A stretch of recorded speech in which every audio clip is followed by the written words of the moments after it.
Before we get into the nitty-gritty of Graham Potter and why Wolves moving a little bit quicker than us may well mean that they get in before West Ham do, I just got a little announcement to make, sort of to do with the channel, to do with Hammers Chat, particularly those of you that may have ordered something with our online store. I just wanted to let you know that don't worry, those orders are going to get processed. It's just been a bit of a tricky week for Hammers Chat. Gio and Mrs. Gio were absolutely delighted to welcome a brand new baby girl to the world at the start of this week. Unfortunately, it's been anything but plain sailing for them.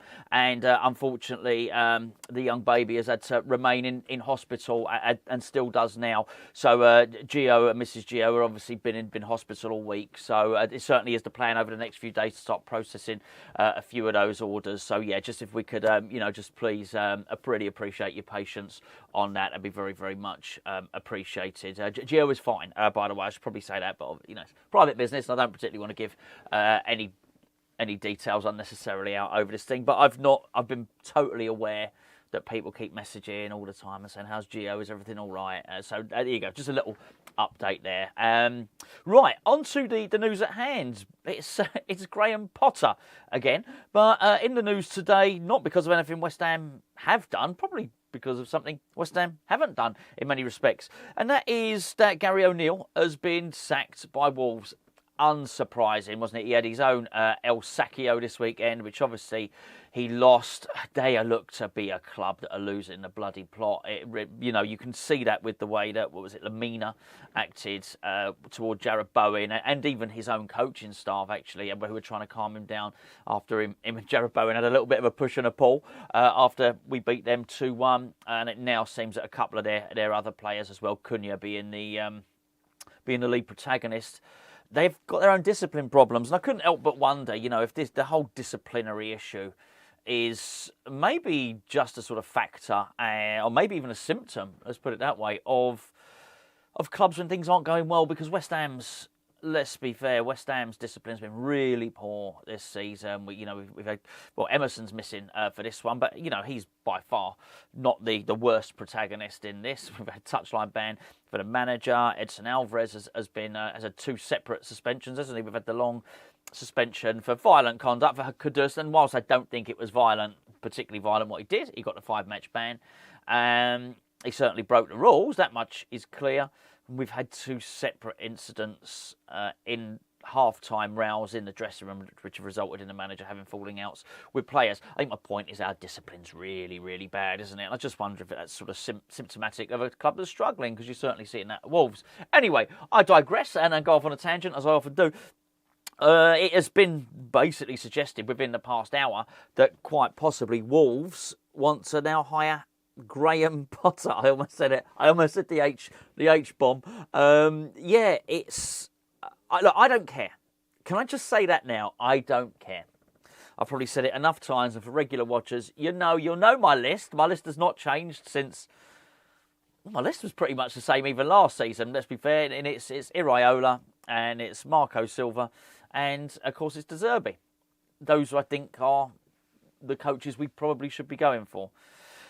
However, I did the preview with Frankie the other day. Did the preview over on the Hammers Chat main channel, and it was something Frankie said to me, which was he thought that possibly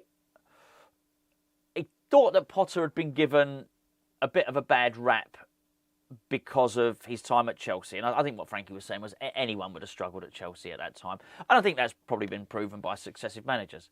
He said, however, once he saw him interviewed, he thought, oh no, this isn't good. He was very downbeat. He wasn't effusive. There was no energy to the man, basically. And it got me thinking, so I went and had a look. I hadn't seen the interview at the time. So I went and had a look at the interviews, and I think he's right. Very, very softly spoken. I think he gets swallowed alive at West Ham. I think it's a hard place to manage. I really do. And the longer this season goes on, the more I come round to the thinking that actually David Moyes, one of the reasons why David Moyes did so well at West Ham was because of how strong a character he is. I think he could probably handle David Sullivan getting involved. I think he could probably handle even Tim Stites. He didn't like it, so he handled it. We might not like the way he handled it. It might not be healthy for a club. And don't get me wrong, I don't think David Moyes can be at a club where there is a powerful director of football. I don't think possibly David Moyes can manage in the modern model of a football club. However, he was strong enough to deal with a lot of the stuff at West Ham. You've only got to look at the composition of the boardroom at West Ham. We've got Vanessa Gold, who obviously holds a significant number of shares, who's trying to sell 10%. So we don't know. We have an owner in waiting. We don't know who it's going to be, or a shareholder. Daniel Kretinsky owns, is it 27%? I think it is. He's not really around very much and joins in occasionally via Zoom call, as I understand it. He's got somebody who represents him on the board, Terence Brown. Remember him? He still owns, 5% shares of West Ham. Obviously, you've got David Sullivan as well. Karen Brady's got a small shareholding. And there are other smaller shareholders as well. It's completely and utterly fragmented. It's hard. You need, I think if you're working for any football club or you're working for any company, you need a sort of clarity of instruction, if nothing else. And I just don't think West Ham have got that. And so for that reason, I think it's really, really hard. And you factor in that you've got different people that want to buy the players. I think you've got to be a really, really strong character. And I just got to say, so I looked at that and I looked at his interviews. I thought, no, that's not him. I think he's a bit meek. And he might be a decent enough coach. But, I certainly don't think that Potter is the best coach that West Ham can get. And you've got to do that, shouldn't you? To go and hire the best coach that's available to you at that time. Can we go and get whoever it might be? Can we go and get Arne Slot? No. Can we get Pep Guardiola or Jurgen Klopp or Arteta? No, we can't. But go and get the best one that we can possibly get. And that ain't Potter. It's really, really not. Anyway, before I go any further, can I please point you in the direction of today's video sponsor, the Santaco, santaco.co.uk. There you go. There's a catchy URL, if ever there was one. Basically, do you want to get a letter from Father Christmas? I'm not talking to you, mums and dads, right?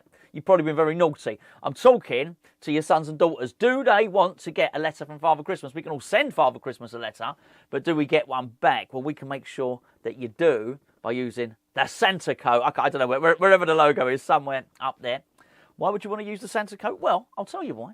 Because you give them lots of information and you write your letter to Father Christmas and you'll get a letter back. And the more information you give, because these are bespoke, individual letters. It's not some generic thing that goes out to everybody. It's bespoke, generic letters directly from Father Christmas, bespoke and tailor-made to your child. So the more details you give it, the more detailed it can be. Comes in a beautiful red envelope, big, lovely, thick paper. Lovely letter from Father Christmas. It's a beautiful, beautiful, I'm not going to say Christmas gift. I think it's a beautiful pre-Christmas gift. We're going to get you 30% off, actually 50% off if you're a patron, by using the code. The link is in the description below. The code is HammersChat, all one word. And also you get a QR code as well. So if you scan that QR code, then a QR code will actually read out, Father Christmas reads out what's written in the letter. That's pretty cool, right? I think so anyway. Check it out. Check it out in the link below. And there's lots of different things on there, but that is the most basic package. We've got some really, really good discounts for you. In fact, you can use your discount on all the packages.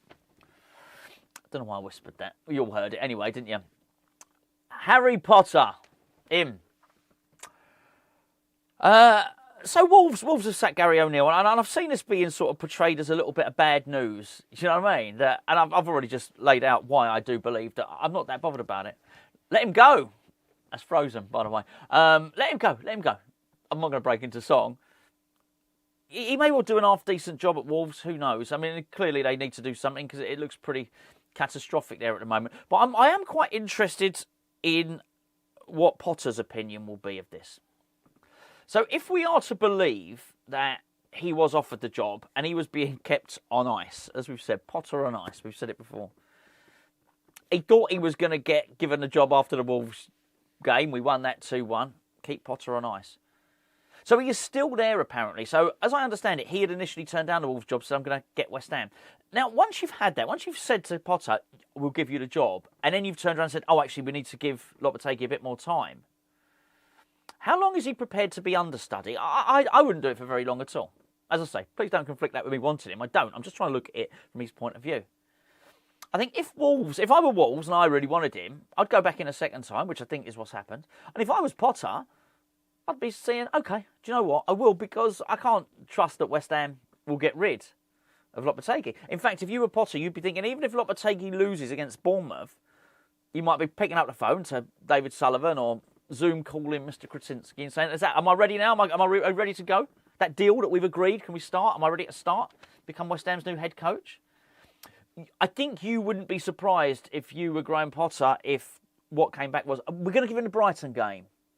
At that point, you think West Ham are probably impossible to deal with. You couldn't deal with people like that. You couldn't function. It doesn't have to be football. You can function in real life with people that keep on changing the terms and moving deadlines and promising that you have I think we've probably all had it, haven't we, in one job or another, where you've been promised a certain start date and it doesn't happen. At some point, you just get fed up and you think, do you know what? I've had enough. I'm not doing it. So that's what I think's going to happen. But I'm not bothered. As Catherine Tate said, I'm not bothered. Do you want to see the dog? Hold on. He's bigger now. Hold on. Zippy, come here. I mean, he's big. No, come here. He's feisty. Look at that. He probably looks no bigger to you, but he's getting towards being... Well, he's nowhere near as big as he's going to be. He's going to be like 35 kilograms. Zippy. Hello. There you go.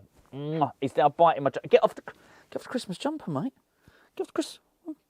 You got to get off the Christmas jumper. It's not very Christmassy, is it? He got a Grinch. We got him a Grinch, like a Grinch toy. He's killed the Grinch, which I think is sort of just, really, that the Grinch who ruined and stole Christmas has been destroyed by a dog who's got a taste for Christmas jumpers.